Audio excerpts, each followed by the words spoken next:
Olá a todos, estamos aqui com mais uma edição do nosso 6º curso de Cannabis Medicinal. Estamos eu e a professora Eliana Rodrigues, da Unifesp. Nós duas, com mais algumas pessoas no apoio, coordenamos esse curso. Hoje a gente está aqui para dar as boas-vindas a todos vocês e dar algumas orientações gerais. A partir de hoje, a gente vai se encontrar todas as terças-feiras às 19h30, aqui mesmo, e alguns sábados, conforme a gente estipulou no calendário.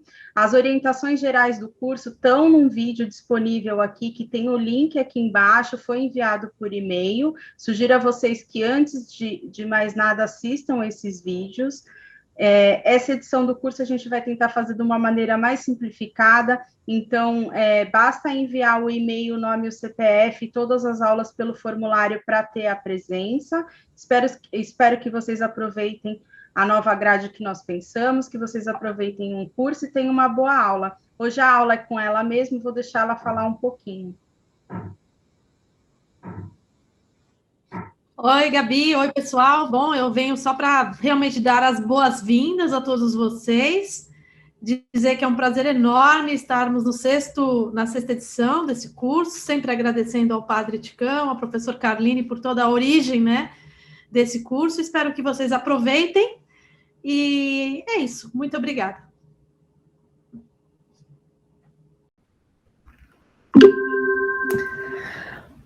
Bem, olá a todos. Hoje é dia 3 de agosto de 2021. A gente vai dar início aqui, hoje, a uma aula sobre maconha e etnofarmacologia e também maconha e fitoterapia.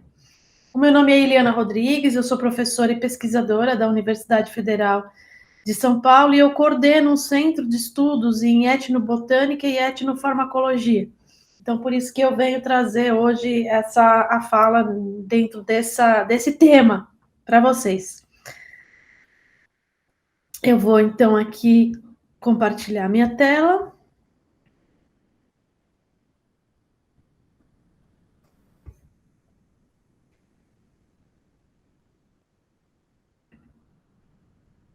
Bom, então vamos lá. Então, essa planta, né, conhecida como maconha, liamba, ganja e vários outros nomes populares, né, como é que é a relação dela com as culturas, com as diversas nações que vivem pelo mundo? Então, é sobre isso que fala a etnofarmacologia. Claro que é um tema enorme, grande, eu vou abordar da forma como eu consegui aqui, tá? Bom, para falar da maconha, a gente antes tem que falar do nosso grande mestre, o pai da maconha, diretor do CEBRID, o professor Elisaldo Carlini, que foi o pioneiro, né, no Brasil e também no mundo, nos estudos conduzindo os estudos sobre a maconha. Então, ele iniciou na década de 50, na Escola Paulista de Medicina. Ele tem cerca de 50 publicações sobre o assunto. O primeiro artigo foi publicado em 1965. E na década de 80, ele teve que interromper os seus estudos, porque o Brasil, até hoje, né, nós não temos uma legislação que permita a gente estudar a planta. Pode estudar um princípio ativo, mas não a planta. Né? E em 1967, há 67 anos, ele já tinha mostrado, por meio de pesquisas, que essa planta tem um efeito anticonvulsivante muito potente. Ou seja, para os pacientes que são reativos a gardenal e outros anticonvulsivos, ela é uma substância muito importante. Né? Então, a gente já poderia estar utilizando esse medicamento há muito tempo. Então, muitas pessoas, por exemplo, com síndrome de Dravet, se tivessem começado a usar, tivessem tido a oportunidade de começar a usar esse medicamento nas primeiras convulsões, talvez não tivessem tido tantos danos cerebrais e hoje tivessem uma outra vida. Então, a gente percebe que, dependendo da política do país, o seu povo vai ter um tipo de, né, sofrer mais ou menos, digamos, do ponto de vista da saúde. Então, isso é muito interessante da gente observar, né? Porque, ao mesmo tempo, né, que o professor Carlini tentou fazer todos esses estudos, né, e acabou desistindo, porque ele não poderia ir contra a própria política, legislação do seu país. No outro lado do mundo, em Israel, existia um outro pesquisador que estudava junto com o contemporâneo dele, da mesma idade que ele, né? Os dois com 90 anos de idade. A diferença é que o professor Carlini, ele faleceu o ano passado, com 90 anos de idade. Os dois pioneiros no estudo da cannabis no mundo. E eles tinham uma conexão, eles tinham uma relação, eles faziam colaboração. Então, o professor Rafael Mechoulam, ele mandava pelo correio sementes de maconha para o professor Carlini, mandava também princípios ativos para que o professor Carlini pudesse estudar no Brasil, em ratos, camundongos, os princípios ativos e o extrato da planta como um todo, né? Então, é interessante, porque naquela época era permitido, né? Tanto que a maconha ela estava na primeira farmacopeia brasileira, de 1926. Ela sai, né, em 1938, da farmacopeia, quando essa pérola, né, do doutor Pernambuco, que aqui está, vai na Convenção das Nações Unidas e diz que a maconha no Brasil estava sendo uma desgraça. Então, a maconha ela passa a entrar numa lista onde ela é proibido o seu uso medicinal no Brasil, estudo. Então, é muito interessante a gente observar isso. Quando a política, né, do país não favorece, o povo é que sofre. Em Israel, não foi proibido. Então, todos os grandes conhecimentos que a gente tem, farmacológicos e químicos, sobre essa planta, vieram da onde? Muito de Israel. Porque lá eles puderam continuar estudando, né? Então, todos já sabem, mas apenas para deixar claro que o Mechoulam, né, ele isola o THC e descobre os seus efeitos alteradores de percepção em 64, há muito tempo, né? Quando ele faz esse bolo e pede que o pessoal do laboratório teste, experimente, né? Na década de 1992, ele descreve um dos primeiros endocannabinoides, que é a anandamida, né? E aí o professor Carlini sempre fazia uma brincadeira com isso, eu vou fazer também aqui. Ele dizia, olha, se você for contra a maconha, eu sinto muito, mas todos temos uma maconha dentro do nosso cérebro. O Papa tem, o nosso presidente tem, até a pérola do doutor Pernambuco aqui, né? Também tem. Então, se você for contra, que pena, né? É mais ou menos esse o recado que ele mandava e eu achei bom deixar aqui a fala dele. Bom, mas dentro da Universidade Federal de São Paulo, nós estamos tentando dar continuidade a esses estudos, a essa semente que o professor Carlini plantou, né? Junto com o padre Ticão. Então, aqui, eu acho que antes de começar essa aula, seria muito razoável a gente fazer uma homenagem enorme sempre a eles, né? Que faleceram ano passado, né? A gente tem essa perda gigante, irreparável, né? Do professor Carlini, em setembro do ano passado, e esse ano do padre Ticão. Então, foram dois gigantes porque contribuíram tanto do ponto de vista social quanto científico para o acesso a esse medicamento, para o conhecimento sobre esse medicamento por diversas esferas, segmentos da sociedade, né? Então, dentro da Unifesp, como eu estava dizendo, existe um observatório que chama Observatório de Medicamentos e Outras Drogas, que é coordenado pela professora Cláudia Fegadoli e Luciana Surjus, onde, na interface dos outros medicamentos, eu colaboro junto com a aluna Luísa Coqueiro para falar sobre a maconha, o acesso a esse medicamento, as questões de preconceito que existem. Então, nós produzimos aqui 3 jornais da série Observa a Maconha. Então, todos eles estão disponíveis no nosso site, depois, no final, eu vou deixar disponível aqui, tá? Mas o primeiro fala sobre aspectos botânicos, regulamentação. O segundo fala sobre extrato versus princípio ativo, entrevista com o Júlio Américo, que é da Liga Canábica, acesso. O terceiro fala sobre uma homenagem, na verdade, ao professor Carlini e a todos os seus filhos e netos científicos dessa área do conhecimento, como ele costumava dizer, porque ele deu origem, então, a partir da Unifesp, vários pesquisadores que depois foram para a Federal de Santa Catarina, como o Dr. Reinaldo Takahashi, para a USP de Ribeirão, como o Dr. Zuardi, e tantos outros que se espalharam pelo Brasil para favorecer o estudo dessa planta, né, como continuidade do que foi plantado lá na Unifesp, né? E 4 audiovisuais nós também produzimos dentro desse observatório. O episódio 1 fala sobre ancestralidade, o episódio 2 sobre a ciência por trás dos canabinoides, o episódio 3 fala sobre benefícios e riscos, e o 4 os aspectos políticos, né, bem atuais. E sobre a PL 399, que se chama Lei Elisaldo Carlini, que estamos aí nas expectativas, né, com relação a ela. Então, todo esse material vocês têm disponível nas nossas redes sociais, é só vocês entrarem e fazerem a busca aqui. Tá? Bom, mas afinal, Eliana, você veio para falar de etnofarmacologia. O que é isso? Né? Então, etnofarmacologia é uma área do conhecimento científico que busca entender, registrar e entender a relação entre diversas culturas e o uso de substâncias. Geralmente em contextos rituais, né? Religiosos, no contexto de cura. Que substâncias são essas? Pode ser planta, animal, fungo, mineral, alga, né? E para isso a gente utiliza métodos da antropologia cultural, da botânica, da zoologia, entrevistando e observando os praticantes de cura local. Pode ser xamã, babalorixá, médium. Então, por meio dessa área do conhecimento, nós conseguimos entender a relação entre plantas e pessoas. E nós estamos agora no momento falando que planta? Da maconha, né? Mas então vamos olhar para essa planta do ponto de vista botânico. É uma planta? São duas? Como é que funciona isso, né? Existe muita confusão.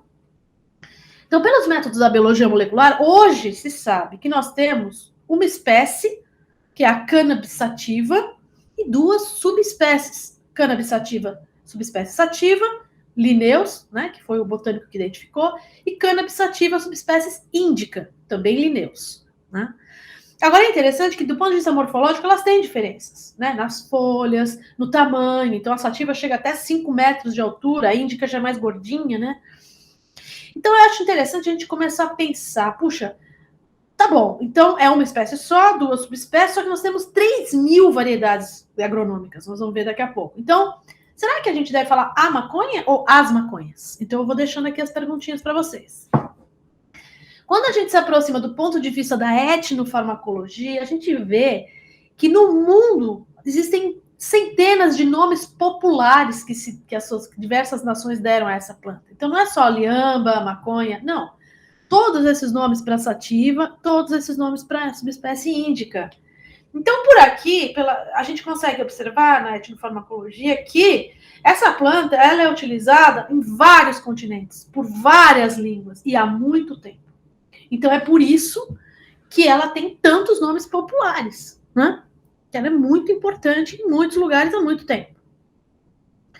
Do ponto de vista botânico, também acho que é legal a gente deixar claro que você tem plantas masculinas, onde você tem as flores masculinas, e plantas femininas, onde você tem as flores femininas. Mas você também tem plantas que são hermafroditas, que têm flores femininas e masculinas na mesma planta. Tá? Aqui a planta macho, uma foto dela para mostrar as flores masculinas. O que mais se usa dessa planta são as suas fibras, né, dos seus galhos, porque ela tem baixa concentração de medicamentos, de canabinoides, até de THC mesmo, né? Então, geralmente, a gente conhece ela como cânhamo.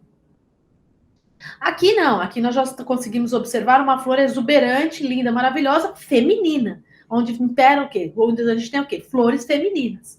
E nessas flores, o que eu tenho grudado nelas? Tricomas. Tricomas são uma espécie de pelo repleto interiormente de resinas. O que tem dentro dessas resinas? Canabinoides e não canabinoides, terpenos, terpenoides, flavonoides, interagindo ali, né?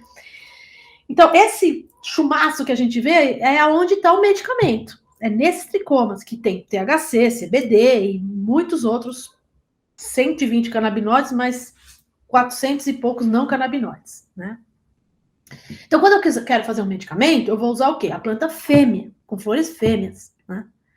Então, aqui eu tenho a flor fêmea e aqui eu tenho a flor macho, tá?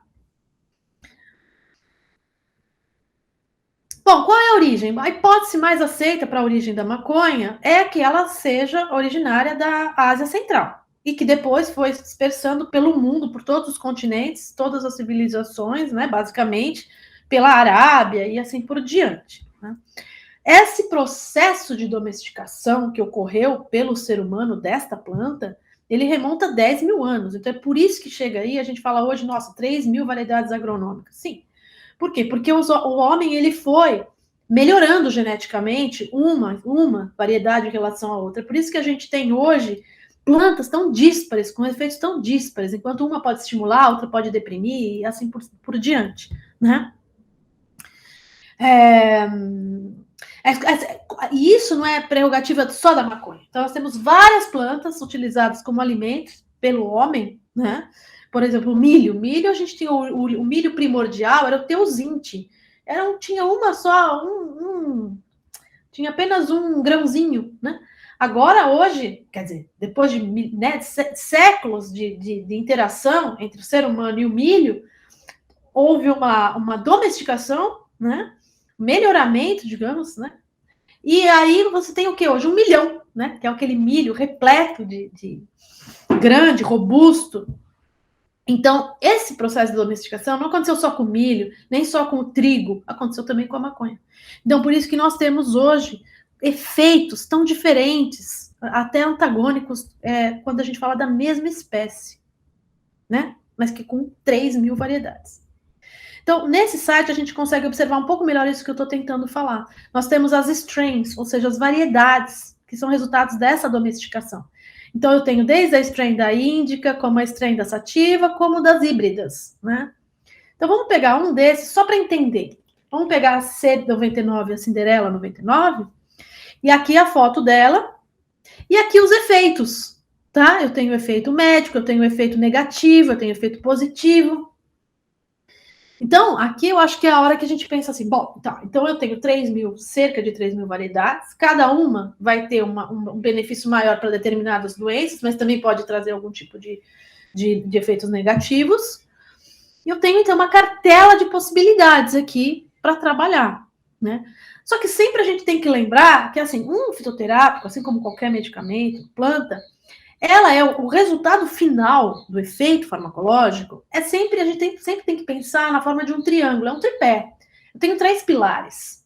Um dos pilares é o poder, a potência dessa planta, se ela é tóxica, nociva, pouco tóxica, muito tóxica, a qualidade dela, o que tem lá dentro junto com aquela planta, tem alguma outra coisa, está estragado, tem fungo, tem bactéria, né? A qualidade e a potência. O outro tripé são os aspectos de quem a consome, do consumidor, aspectos fisiológicos, psicológicos, psiquiátricos, a condição atual da pessoa, se ela está gestante ou se ela é um paciente oncológico, se ela é um idoso, então ela é polifarmácia. Então, será que essa substância vai interagir com os outros medicamentos, né? Ou vai causar... Então, esse é o outro pilar. E o terceiro pilar é a forma de uso. Quanto eu uso? Por quantos dias eu estou usando? Qual é a via de administração? Então, o resultado final de um fitoterápico, né? Quando a gente... não só do fitoterápico, qualquer medicamento, é o resultado dessas 3 coisas.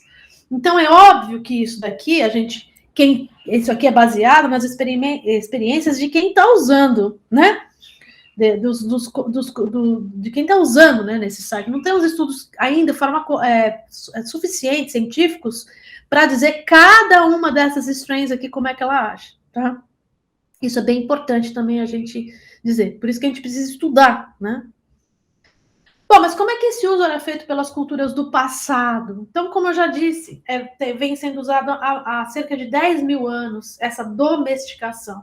Então, ela foi e ainda é usada como fibra, altamente resistente, todo mundo já sabe, a água e tudo. O seu azeite e também como alimento, então o azeite, ele é extraído da onde? Das sementes. Então, para eu ter o azeite, eu tenho que cruzar o macho com a fêmea. Porque do cruzamento da planta macho com a fêmea é que eu vou ter o quê? A semente. E da semente eu vou extrair esse óleo. É um óleo fixo, é um ácido graxo, que é completamente diferente do medicamento que vem da planta fêmea, que não deve ser fecundada pelo macho. Caso contrário, ela vai perder a riqueza em termos de resinas e tudo mais. Então, o azeite, ele é um alimento, a base de maconha, é um alimento riquíssimo em ômega 3, ômega 6 e outras vitaminas.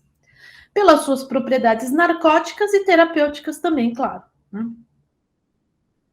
Então, essa planta, ela vem sendo consumida, ela vem sendo referenciada como medicinal há cerca de 5.000 anos.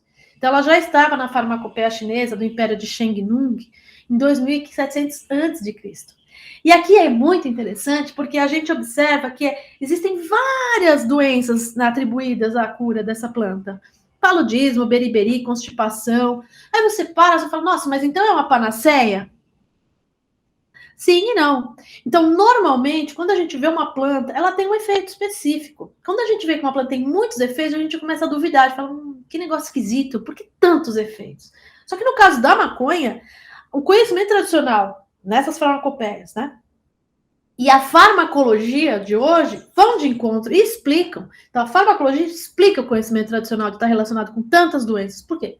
Porque hoje a gente sabe que nós temos receptores dessa planta no nosso corpo inteiro. Sistema nervoso central, periférico, tecidos. Então, é bem razoável a gente imaginar que esse panaceia que a gente está falando aqui tem algum tipo de correlação com os efeitos que a gente observa. Por quê? Porque nós temos o corpo inteiro cheio de receptores. Então, é possível que ela haja assim, e a gente hoje sabe que não é só uma crença ou um placebo, conhecimento tradicional. Não. Existem evidências totalmente hoje indiscutíveis sobre todos esses efeitos farmacológicos, né? Nesse livro Plantas de los Dioses, o Schultz também fala sobre essa grande gama de usos terapêuticos, não só na Índia Antiga também, não só na China, mas também na Índia Antiga. Desde tratamento de caspa até alívio de dor de cabeça, mania, insônia e assim por diante. Né? Bom, esse livro ele ainda fala que as sociedades elas enxergam essa planta, no passado enxergavam, né, como um presente especial dos deuses. Porque por meio dela, esses xamãs, esses praticantes de cura conseguiam estabelecer conexão com o sobrenatural e promover curas. Então, nessas sociedades que vivem ainda e que viviam em plena comunhão com a natureza, essas pessoas, elas, a causa de doenças para essas sociedades era uma causa natural, assim como é para a gente, mas a maior parte da causa das doenças tocava as raias do sobrenatural. Então, para que eu possa me comunicar com o sobrenatural e trazer um alento, um conforto, ou mesmo uma cura, eu preciso alterar minha percepção e entrar em contato com o sobrenatural. E essa planta é uma das ferramentas para se fazer isso, né? Então, essas doenças que têm a ver com o sobrenatural, como é que eu consigo aplacar? Com incensos, onde eu mando fumaças para o mundo sobrenatural, como se fosse um WhatsApp espiritual, né? Eu mando mensagens, né? Então, é por isso que essa planta ela é tão importante nesses rituais que eu vou mostrar de agora em diante. Mas não só na medicina. Então, na Índia Antiga, a gente observa, por exemplo, os brahmanes utilizando essa planta para aumentar a sua concentração durante a leitura de textos sagrados, que são extremamente difíceis de interpretar, como o Rig Veda, por exemplo, né? Também para meditação. Na Mesopotâmia também a gente observa, para além do uso medicinal, o uso religioso. Então, o uso de incensários sagrados pelos assírios. Né? Também, pelas culturas do passado, a gente observe o uso dessa planta junto com vinho, como anestésico, para cirurgias menores. Então, imagina, né, no momento em que você tem por exemplo, que arrancar um dente, fazer um canal, hoje a gente tem, né, anestésicos, mas quando não se tinha, né, então era muito importante, né, assim como a coca, né, então o gengibre, mais a maconha também, utilizado por sacerdote a taoísta para revelar eventos futuros, né, a cannabis mais vinho e mais mirra para produzir estados visionários por Demócrito. Então existem vários usos, né, para além do medicinal, para além do religioso, atribuídos a essa planta ao longo da história. E também a arqueologia documentou, né, como que essa planta era utilizada, né? Então, os artefatos utilizados, como, por exemplo, os cachimbos, ou então os vasos onde se queimavam e por inalação se fazia esse uso medicinal dessa planta, né? Tá bom, mas a gente falou do uso histórico, do uso antigo e o contemporâneo. Bom, a gente aqui ficaria meses falando sobre o uso contemporâneo, né? Óbvio que não é possível. Nós vamos fazer alguns recortes aqui, né? Então, ainda na Ásia Central e Leste da Ásia, nos processos de xamanismos lá utilizam essa planta nos processos de cura, para indução do transe do xamã, para ter premonições sobre ou como que eu vou diagnosticar uma doença, ou que planta que eu vou usar para essa doença, ou como que eu vou, ou até mesmo como que eu vou curar esse paciente. Então, é um repertório muito utilizado ainda, né, na Ásia. No Nepal, especificamente, os xamãs, eles veneram o deus Shiva. Então, existe uma conexão muito forte entre maconha e o deus Shiva. A gente observa isso também. Porque acredita-se que esse deus seja o xamã primordial, que ele ensinou sobre como usar a maconha, né? Então, nesse sentido, o Shiva, ele é considerado o xamã primordial. Tamanha é a conexão entre Shiva e a maconha. A maconha também é muito usada ainda, né, na contemporaneidade, ritualmente, pelos yogis. Então, aqui está mostrando um yogi usando um cachimbo que se chama Shilum, e aqui está empregado o símbolo do Shiva, acho que vocês conseguem ver, né? Então, ele usa a maconha com um repertório de plantas aditivas nesse Shilum, né? Também no Nepal e na Índia, a gente observa o uso da maconha, não na forma inalatória, mas sim na forma oral, com essa bebida que se chama bang, utilizada sobretudo pelos xamãs do Himalaia para induzir estados de transe, né? Pode também ser usada por pacientes. Então aqui a gente tem a receita, é uma bebida extremamente poderosa, né? E ela tem aqui, né, temperos, além da própria maconha, mel, açúcar, leite. E essas bebidas, geralmente, são servidas em santuários, na forma de falos. Eu não sei se está dando para vocês verem aqui. E servir essa bebida nesses ambientes, ele potencializa o efeito da bebida. Por quê? Porque, justamente, a maconha ela é adorada por Shiva. E esses santuários são espaços de Shiva também. Então, vocês percebem que essa relação Shiva e maconha na Ásia é muito forte. Mas só na Ásia? Não. Na América também nós temos uso contemporâneo, por exemplo, ilhas do Caribe, Jamaica, onde a maconha, conhecida como ganja, é o sacramento do culto Rastafari, que teve início no século XX na Etiópia. Então, a gente observa que todos os continentes, basicamente, hoje, no mundo contemporâneo, têm ainda esse uso ritual, ou religioso, né? Ou medicinal, certo?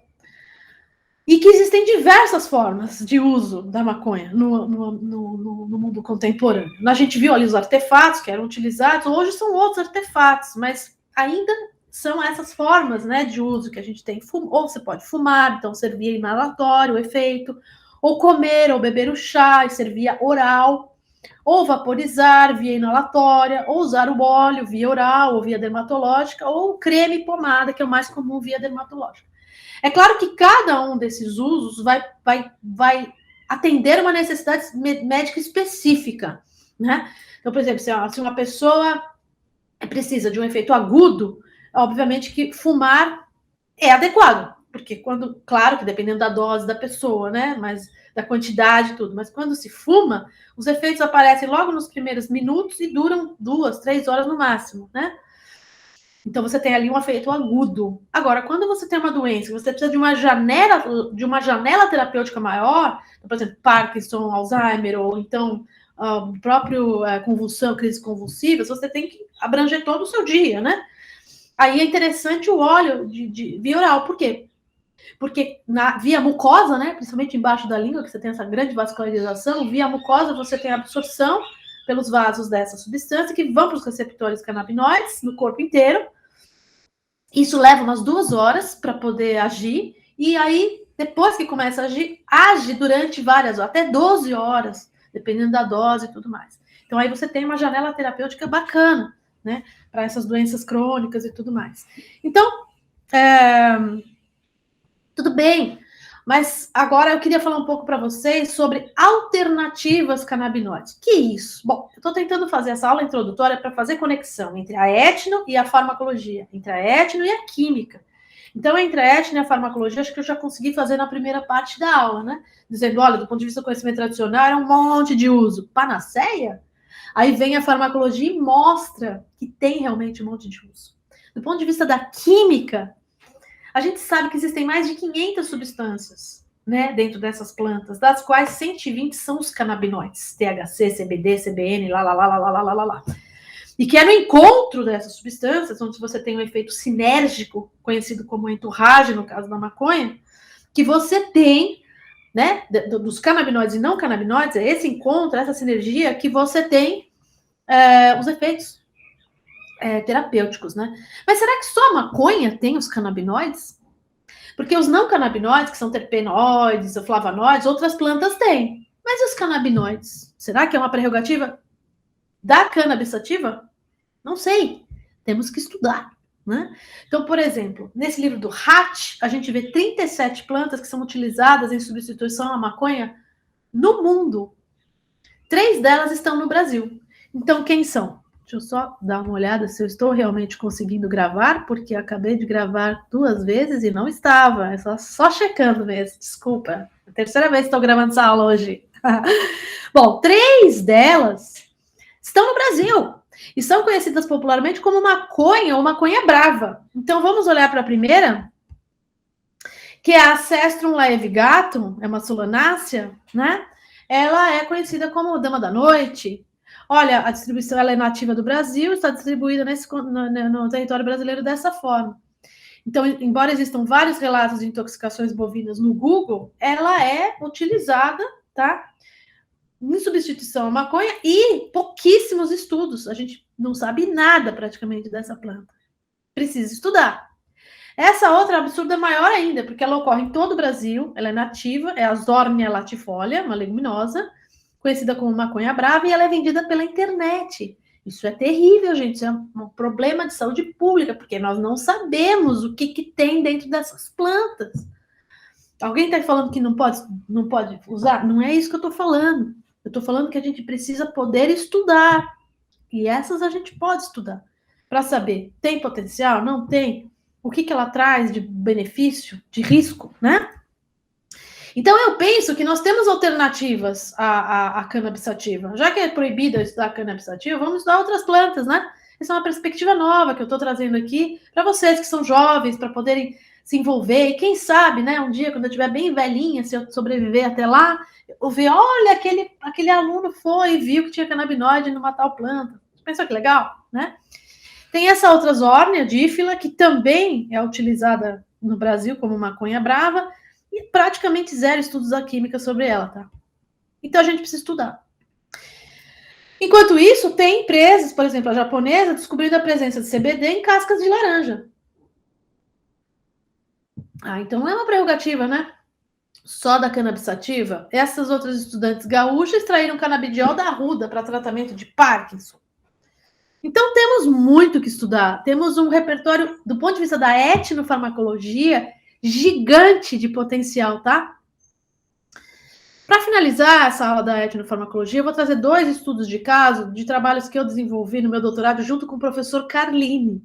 Esse aqui foi no Pantanal, do Mato Grosso, com o seu Cesário, um quilombola, né? E ele, um líder político e religioso muito importante, ele ensinou sobre o fumo tira-capeta. O que é esse fumo? Esse fumo, muitos pais saem de Cuiabá e vão até onde ele mora para substituir a maconha que o filho consome, segundo esses pais, pelo tira-capeta. Eu não estou dizendo que o tira-capeta é mais seguro que a maconha, não é isso que eu estou dizendo. Estou dizendo que esse é um estudo étnico-farmacológico, precisaria ser estudado agora do ponto de vista químico e farmacológico. Nós até começamos, né? Mas olha que interessante os seus efeitos, ó. Então ele explica o seu Cesário que ele aprendeu com a sua avó sobre esse cigarro e que ele baforava a fumaça desse cigarro na pessoa e a pessoa que estava nervosa ia se tranquilizando. Então todas essas plantas do cigarro, tudo estão em publicações nossas que eu já coloquei aqui, que estão no nosso site que eu vou mostrar no final. Então, o que você sente ao fumar o tira-capeta? Uma tontura imediata, sensação de leveza, parece aquele boneco de João Bobo que fica tombando e voltando, pernas bambas, vontade de rir ou de chorar, né? Depende do humor, né? Em seguida, bocejos, olhos pesados, pitose palpebral, fome, sono e relaxamento. Uau! O que lembra mesmo isso? Né? Será que nós estamos diante de uma substância que age no sistema endocannabinoide?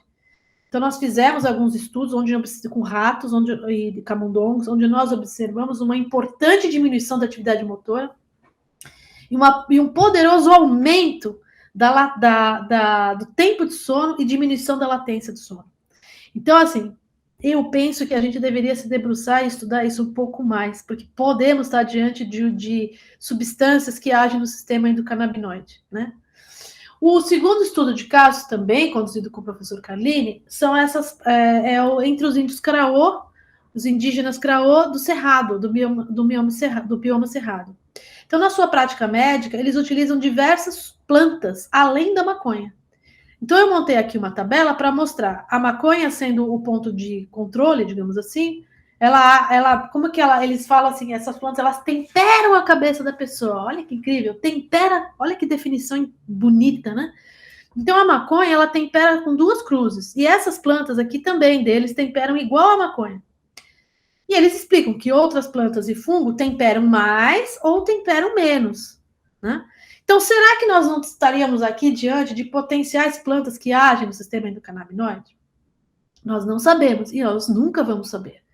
Porque eu e o professor Carlini desenvolvemos esses 2 estudos entre os quilombolas e entre os indígenas, e nós quase fomos presos, porque nós trabalhamos com os indígenas, acessamos conhecimento tradicional e queríamos tentar desenvolver medicamentos junto com os indígenas. Quanto aos afro, ninguém nunca falou nada. Então, nós fomos acusados de biopirataria no nosso país, com os indígenas brasileiros, Universidade Brasileira. Então, nós nunca vamos saber. Uma pena, né?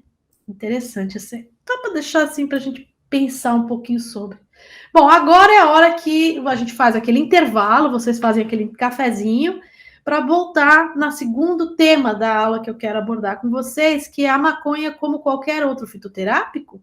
Sim ou não? Vamos conversar um pouco sobre isso agora, tá? Bom, mas o que é a fitoterapia? É um recurso de prevenção e tratamento de doenças onde se utilizam plantas e seus derivados. A fitoterapia é muito importante que a gente pense, ela não é um tratamento homeopático, as pessoas confundem tudo, tá?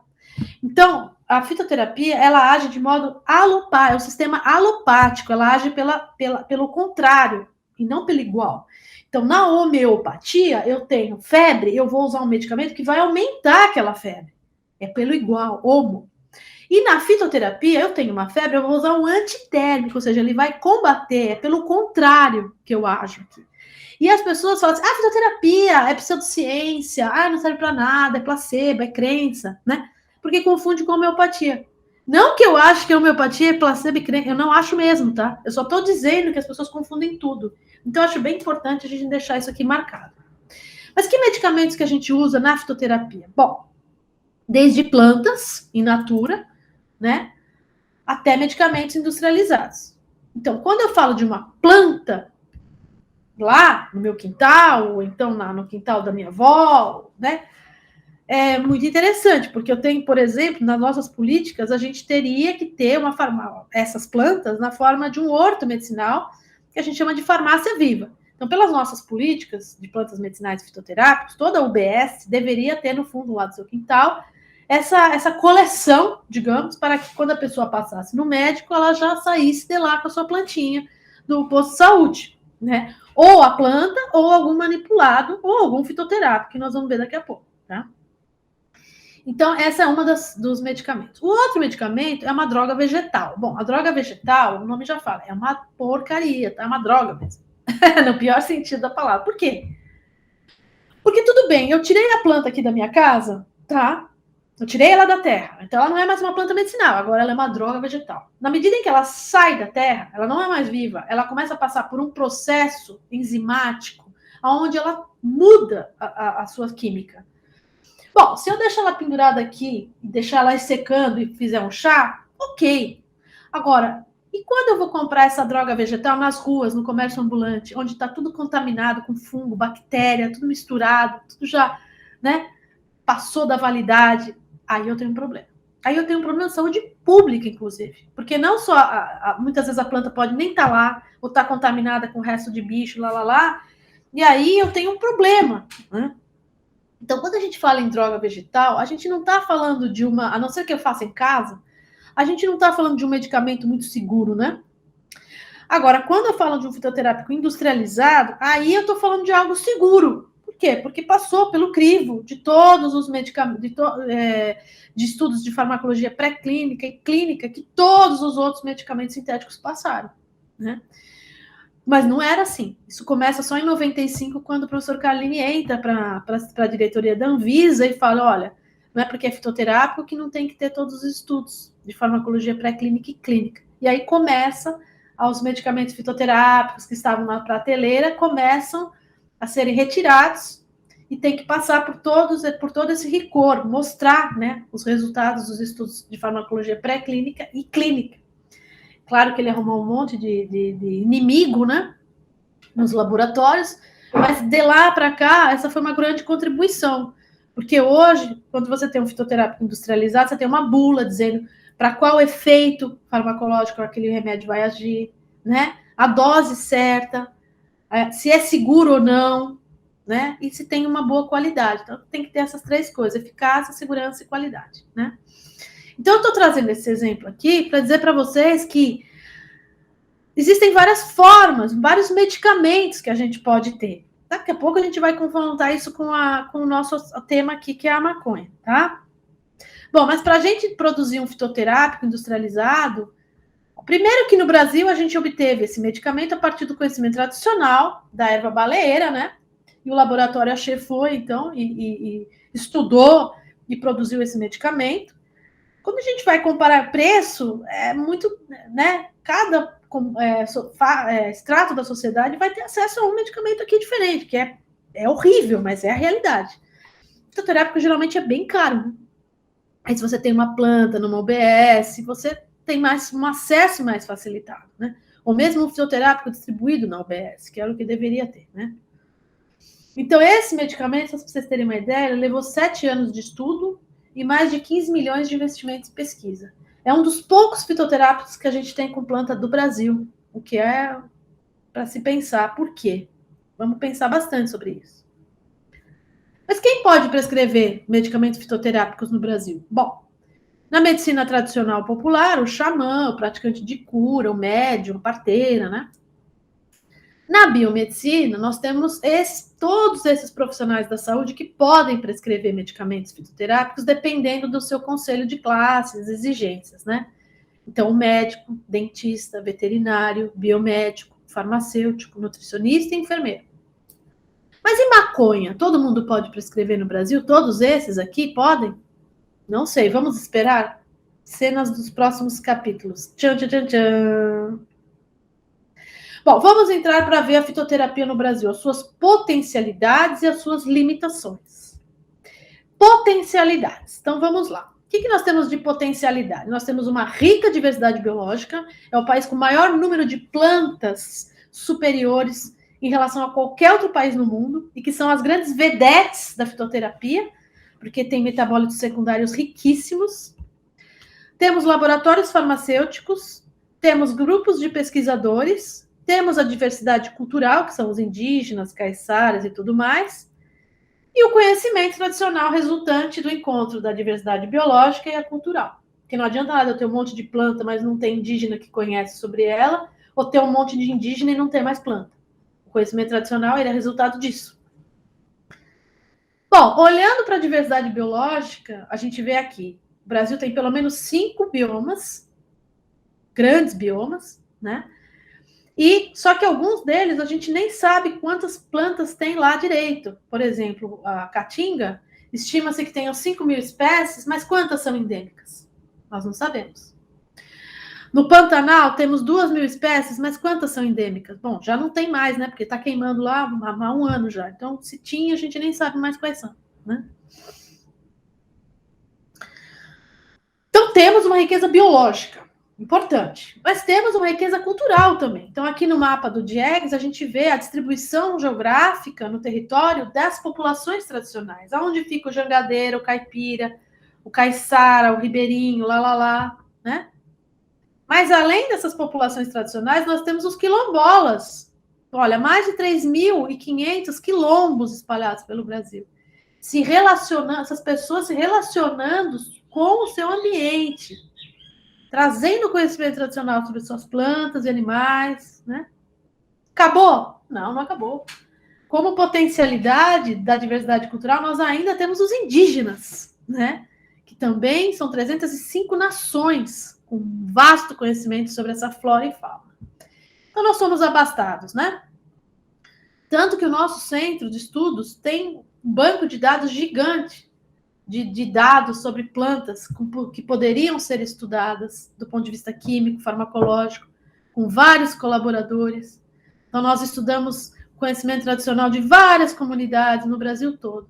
Então, aqui mostrando que nós temos o conhecimento tradicional associado também a esses recursos. Existem 275 grupos de pesquisa em plantas medicinais, lembra? Também somos abastados nisso no Brasil, tá ótimo. E temos pelo menos 20 laboratórios farmacêuticos que investem em plantas medicinais e fitoterápicas. Então, o que falta, Eliana? Porque você está falando que tem tanto potencial, mas por que só tem um ou outro fitoterápico lá nas prateleiras da nossa farmácia de plantas do Brasil? Por quê? Vamos ver. Então, quais são as limitações? Primeiro, nós temos políticas de conservação, mas elas não são colocadas em prática. Nós temos políticas de plantas medicinais e fitoterápicos, mas elas não priorizam as plantas nativas do Brasil. Nós temos pesquisadores? Temos, mas muitos deles não priorizam as plantas nativas do Brasil. Vão estudar alho, vão estudar alecrim, plantas lá de fora, Europa, Ásia, que não tem nada a ver. Diante de tudo que eu mostrei aqui, então, né, tá meio errado, né? As nossas políticas para acessar o conhecimento tradicional são extremamente restritivas, tanto que acusam a gente de biopirataria, pesquisador brasileiro, porque o biopirata continua fazendo biopirataria e está muito bem, obrigado. Então, eles só olham para a gente aqui. A gente vai desistir e vai estudar alho? Não, a gente não pode desistir, a gente tem que fazer a resistência, né? Não é porque proibiram a gente, acusaram a gente, que a gente deve aquietar, pelo contrário, né? E a gente aqui, nossa política, ela adora commodities, o agronegócio, apoia isso. E para finalizar, as universidades de medicina, de farmácia, de nutrição, elas não têm curso sobre plantas medicinais e fitoterápicos. Então, se você faz uma lei, uma política de plantas medicinais e fitoterápicos, mas não capacita os profissionais que prescrevem, então ela é manca, né? Você precisa ter mais cursos de capacitação. Precisam estar nas grades das faculdades, das universidades, esse tema, né? Senão a gente não avança. Dentro da limitação, a gente ainda tem a falta de políticas de conservação. Então, eu falei que a gente tem aqui 5 principais biomas, riquíssimos, mas 2 deles são considerados hotspots.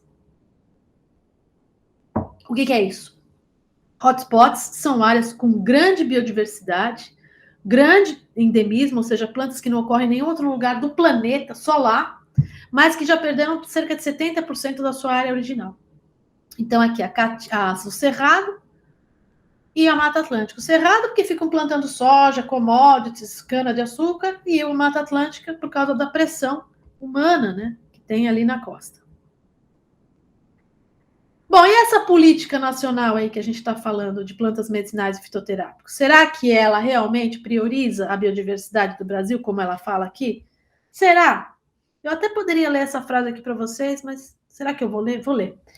Então, vamos lá. Essas políticas apresentam em suas diretrizes o incentivo à pesquisa e ao desenvolvimento com relação ao uso de plantas medicinais e fitoterápicos, que possam ser disponibilizados com qualidade, segurança e eficácia à população, priorizando a biodiversidade do país. Será? Vamos olhar?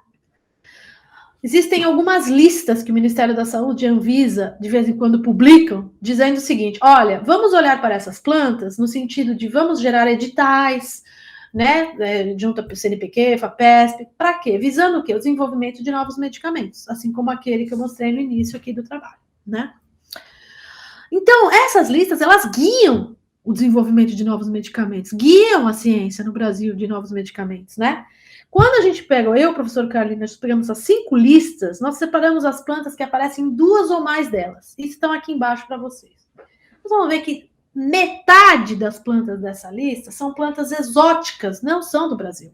Não são nativas do território brasileiro. Olha que bacana. Então, eles estão incentivando nas nossas políticas de plantas medicinais a gente estudar o alho.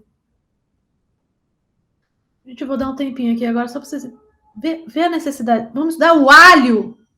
Para que estudar o alho, gente? O alho já foi virado de cabeça para baixo, sabe? Vamos estudar soja, já tem até medicamento. Então, é uma lei burra, porque ela deveria ter 100% de incentivo a plantas nativas do Brasil, que tem conhecimento tradicional, que já sabe que a gente tem uma grande chance de fazer um gol quando a gente estuda essas plantas para desenvolver novos medicamentos.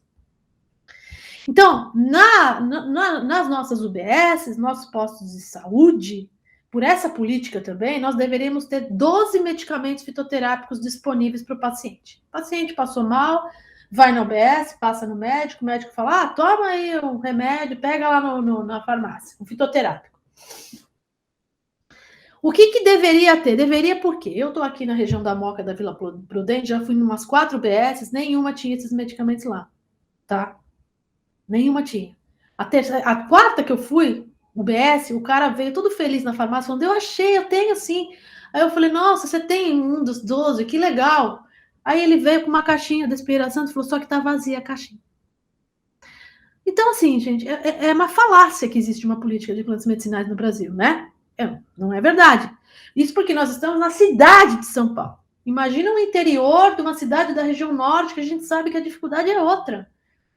Então, e ainda que houvesse esses 12 medicamentos fitoterápicos nas UBSs, que faz parte da política, quase 70% desse fitoterápico é de planta de fora do Brasil. Olha que incrível, né? Com toda a riqueza que a gente tem, a gente está pegando as plantas, os fitoterápicos de fora do Brasil.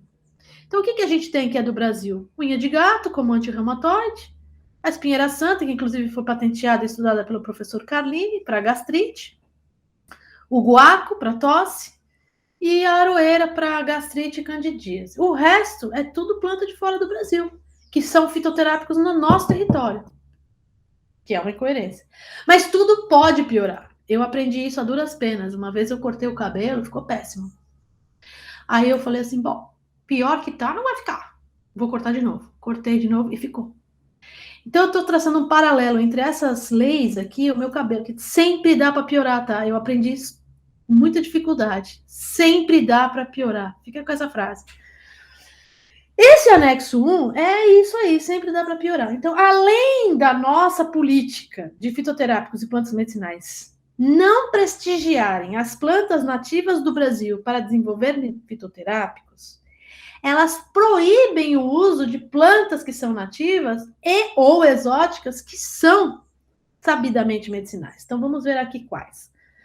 18 plantas utilizadas em rituais religiosos no Brasil são proibidas de virarem fitoterápicos. A maconha é proibida, ela não é nativa, ela é exótica, mas ela é proibida. Claro que ela é proibida, a maconha não serve para nada, né, gente? Maconha é coisa de africano, né? Por que vamos permitir a maconha aqui no Brasil? De jeito nenhum. Maconha é coisa de negro. E eu estou usando negro no melhor sentido da palavra, tá? Porque eu não sei qual outra palavra usar. Então, existe um preconceito muito forte, aliás, escravos, negros, africanos. É proibida por isso. Né? Ela está nessa lista por isso, não é por outro motivo. É pelo preconceito, né? com essa população, né? Então, a maconha estar numa lista de proibidos, enquanto não se incentiva o uso de plantas nativas que são tão importantes quanto a maconha, é tão burro quanto. A outra que é proibida é a Banisteriopsis caapi, que é uma planta nativa do Brasil, compõe a bebida da ayahuasca. Existem estudos evidenciando que ela tem um potencial antidepressivo, um potencial antidependência, e está proibida. Está aí como uma proibida. Então, é muito triste a gente ver que um país que tem uma política burra vai colher o quê? Vai colher doença, vai colher um povo que é doente desnecessariamente. Né? Enquanto no anexo 1 dessa RDC da Anvisa, a maconha consta na lista de espécies que não podem ser utilizadas como medicamentos fitoterápicos tradicionais, o mundo já está usando esses medicamentos à base de cannabis há muito tempo. Então, o Sesamete como antiemético, como analgésico, adjuvante da dor neuropática, depois o dronabinol e o marinol, que são basicamente a mesma coisa, utilizados como estimulante do apetite, sobretudo para paciente soropositivo, antiemético para pacientes quimioterápicos. Então, é burro, nós estamos no retrocesso, né? Aí, em 2017, ontem, né, a Anvisa aprovou o registro de remédio à base de maconha pela primeira vez no Brasil, e é para esclerose múltipla, tá? Não é nem para anticonvulsivante, é para esclerose múltipla, que é o Mevatil. Então, gente, nós estamos na idade das trevas quando a gente se compara a outros países da América Latina, América do Sul. Então, todos os outros países, Uruguai, Paraguai, Chile, Argentina, estão muito avançados, né? As mães dessas crianças que têm síndromes, fazendo oficinas, ensinando como extrair o óleo para dar um medicamento para seus filhos. E aqui no Brasil nós estamos pensando, será que um medicamento? Não é só o governo não, tá? Tem muita gente acha isso.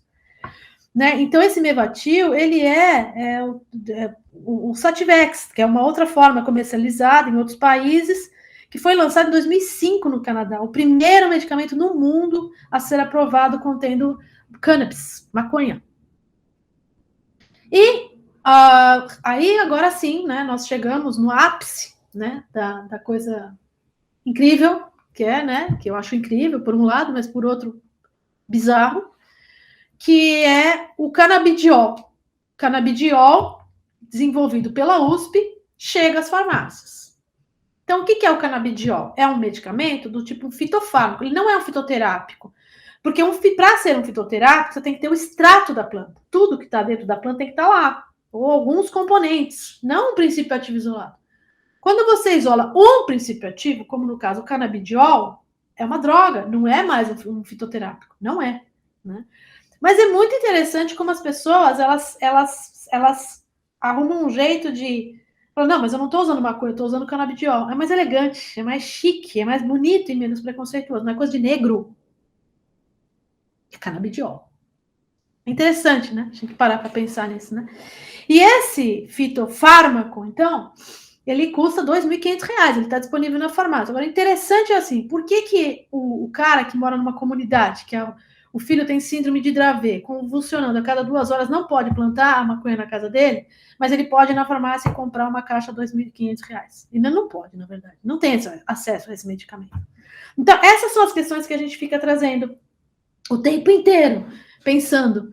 E mais, olha que interessante, esse canabidiol, para ser produzido, ele vem de plantas que são cultivadas fora do Brasil, porque, claro, no Brasil não pode cultivar, né? Então, ele vem de fora. Então, é mais uma coisa absurda, escalafobética, porque você não está investindo no agricultor, por exemplo, brasileiro, né?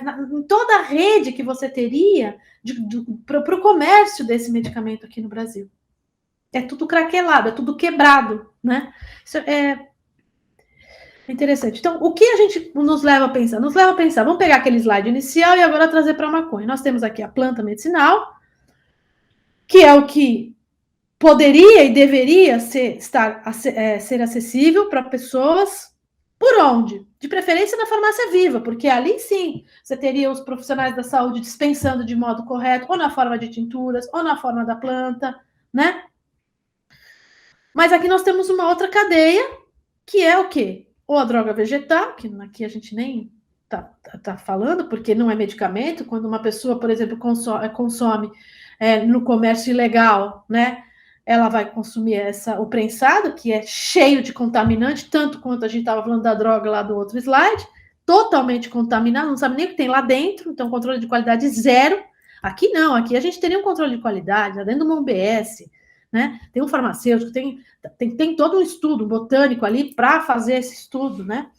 E nós temos também a maconha, agora no Brasil, como um produto industrializado. Mas olha, será que eu tenho dinheiro? Será que todo mundo tem dinheiro para chegar nesse negócio aqui, nesse valor? Então, cadê o acesso que essa Política Nacional de Plantas Medicinais fala que vai dar? Não tem acesso. Tem acesso para algumas pessoas, né? E aqui, de novo, as pessoas gostam, o universo midiático e muitos profissionais gostam de se esconder da maconha, porque, de novo, maconha é coisa de negro. E eu estou pedindo, pelo amor de Deus, para vocês não acharem que eu estou falando negro no sentido com preconceito, pelo contrário, eu estou querendo usar essa palavra para chocar mesmo. É de propósito, é para chocar, é para trazer essa realidade, né? Por que o preconceito com a maconha? Porque vem da África. Isso é péssimo, né? Então, o CBD... Então, assim, não, eu não uso maconha, eu uso CBD. Não, eu não uso maconha, eu uso cannabis medicinal, como se houvesse a cannabis que não fosse medicinal. E cannabis está errado, tá? Cannabis não é nome popular. Cannabis é o nome do gênero da planta. Então, o que fizeram? Estrategicamente, maliciosamente, usaram o cannabis como nome popular para sair da palavra maconha, né? Porque maconha, já de novo, não vou repetir aqui de novo o que maconha é, coisa do mal, coisa do capeta, né? Então, percebe? Existe uma tentativa silenciosa de tirar o nome maconha e colocar CBD, cannabis medicinal. O próprio curso aqui chama cannabis medicinal. Já pararam para pensar? Por que não chama maconha para uso medicinal? Não, é cannabis medicinal, né? Então, são reflexões que eu queria deixar aqui para vocês. Quem que pode prescrever maconha no Brasil? Bom, se fosse um fitoterápico, se fosse sério, se essa política fosse séria e realmente fosse um fitoterápico, todos aqueles profissionais de saúde que eu mostrei para vocês naquele slide lá, os 7 que eu mostrei. Só que não, é só médico que pode. Por quê que é só médico que pode? Né? E aí, algumas reflexões para terminar. Então, nós temos muito potenciais no Brasil, mas nós temos muitas limitações, e aí causa um desencontro entre essas coisas, né? Por que as nossas políticas de plantas medicinais não privilegiam as plantas nativas, ou então não deixam, né, a gente estudar uma exótica, ou usar uma exótica que já tem potenciais mostrados no mundo inteiro, potenciais medicinais? Quem define quais plantas devem constar nessas listas? Quem que define se a maconha pode estar lá ou não? Quais critérios dessa seleção? Né? Por que não tratar a maconha como qualquer outro fitoterápico? Quais são os interesses que estão por detrás disso? Quais são os interesses? Nós sabemos que o traficante é o menor dos problemas, né? O que menos deve ganhar, né, nessa contabilidade toda. Então, você tem o traficante, acima dele você tem o policial, e acima do policial o político, enquanto isso está cheio de criança morrendo com um tiro na cabeça, sentado no sofá dentro da casa dele, geralmente no Rio de Janeiro. Então, só gera violência. Quem está pagando essa conta são pessoas que não têm nada a ver com isso, mas quais são os interesses? Né? Quem vai poder cultivar, prescrever e usar esse remédio? Então, a Gabi, que é a coordenadora desse curso, né? Brilhante, a Gabi, ela luta, o Fernando, com essa PL 399, ela vai, ela faz a diferença, ela está fazendo a mudança, né? Eu acho que a gente precisa de mais gente assim, que vá, que lute, que converse com os políticos, né? Para tentar fazer essa mudança. Muito obrigada, eu queria agradecer aqui a paciência de vocês, de terem chegado até o fim, dizer que essa aula ela não foi tão legal, porque essa é a terceira vez que eu estou gravando hoje, eu estou extremamente cansada já de falar as mesmas coisas que eu tinha falado eu já nem falei mais, mas aqui a gente tem o endereço do nosso site, do nosso Facebook, e espero encontrá-los o ano que vem, tomara que estejamos aqui o ano que vem, todos juntos novamente. Um beijo enorme, fiquem bem, e qualquer coisa... a gente vai se falando.